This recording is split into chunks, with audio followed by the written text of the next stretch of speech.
The Witch and the Mother. Flora was tin and round-faced, her features not yet developed enough to predict their shape. She ignored the duck-egg blue walls of her parents' living room, looking out the bow window and into the woods. The whites of her eyes discolored by lonesome fatigue, her fingers pressed together in anxiety. She had the appearance of a gamin. Her parents had left her alone for the evening, and she did not know why. In her hands lay a silver rose cross that reflected light so that when it hit her eyes, she would momentarily lose sight. She did not like the cross. It had blinded her on many occasions, and whenever she regained sight, she felt troubled by a change in the cross she could detect but not identify. Flora walked to the window, stopping only when her feet hit the cedar baseboard below it. Her eyes scanned the sky to locate the moon. It was pale and large, and the clouds sweeping past it glowed pink. There was dismissive silence. Below the moon, the forest, dense and filled with pines and oaks, compelled her to run deep into it. She thought that if she did run deep into the woods, she might find someone to give the silver rose cross to. She grabbed an orchid pink knitted sweater and left through the front entrance door. She left the warmth of the candlelit porch for the woods. The threat of the cross was bigger and scarier than the dark tangle of trees ahead. She marched onto the pebble road that cut through the trees. Her eyes adjusted to the night. The towering oaks and pines growing taller as she approached were now much less scary. She picked up her pace, looking far down the road for someone, anyone, to meet and give the cross to. Hundreds of yards passed, the road ended, and she became aware that she had to either loiter on the road for a meeting or forge her own path through the untamed portion of woods. She chose to make her way into the wilderness. A mile passed, and she saw smoke rising in the distance toward the moon. She pressed onward until she came to a cabin. She knocked on the door. An old woman with white hair, a long nose, and black warts on her cheeks opened the door and stood in front of her. "What," the old woman shrieked in a bemused, croaking voice, "are you, little one, doing out at this hour?" "I'm looking for someone to give my silver rose cross to." The old woman tongued her right canine. "And do your parents know you're out, searching for someone to give that to?" "No, ma'am. You see, my mother and father have left me for the night. I don't know why." "So," the old woman smiled, "you're alone." Flora smiled alongside her, hoping to make the old woman think she understood what was humorous. "I guess so," she replied, looking down and busying her toes, the right end of her mouth descending. "It's just the two of us." "Three of us," the crone corrected. "There sits my daughter," said the old woman, motioning inside the cottage. "Your daughter?" exclaimed Flora. "Yes, she's sitting near the hearth, nursing her boy." "Would she like my cross?" asked Flora, rubbing the cross between her thumb and forefinger. "Why don't you ask her yourself?"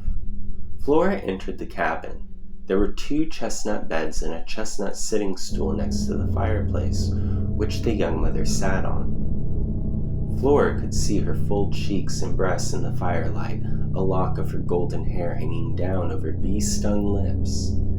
"Hello," the woman said. "Hi," Flora exclaimed. "I've got a silver rose cross." "Really?" the young mother replied with a demure laugh. "May I see it?" Flora walked over to the young mother and set the cross on her lap. "Keep your eye on it, though." "Why should I do that?" asked the young mother. "Because it changes," Flora replied. "If you keep your eye on it, then you can tell me why it's different sometimes." "Look," the young mother laughed again, pointing to the center of the cross. "It's the rose. It's opening as roses ought to." "Oh." Flora felt silly, stupid even. "Maybe I shouldn't." Soft footsteps hurried toward Flora, and she heard the old woman's throat clear. The sound made her start, and she looked to the window but could not see out of it. "You can't leave with it now," said the old woman. "You've already given your word." "That's true," said the young mother. "You're being very rude."